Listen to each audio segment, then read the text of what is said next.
Welcome to Penrose Learning, where we make understanding easy. You start by verifying your network baseline, run a quick 30-second speed test, and note ping and packet loss. Once done, move to the best connection. Switch to 5 GHz Wi-Fi or plug an Ethernet adapter.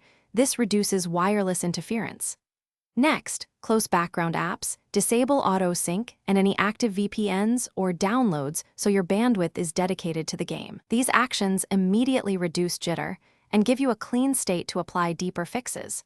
So do them before changing game or router settings.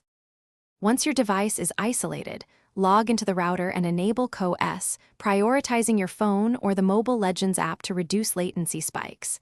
Then change your DNS to a fast resolver like 1, 1, 1, 1 or 8, 8, 8, 8. This shortens lookup times. Make sure router firmware is current, set MTU around 1400 to 1500 to avoid fragmentation, and physically reposition the router away from microwave or Bluetooth sources.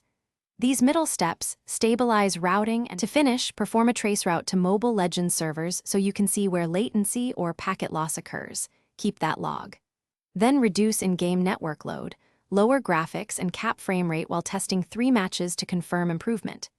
If problems persist, restart modem and router, and if that fails, contact your ISP with traceroute evidence. Alternatively, try a reputable gaming VPN to route around a bad hop. One troubleshooting tip. If packet loss appears at your ISP hop, escalate to support with your traceroute.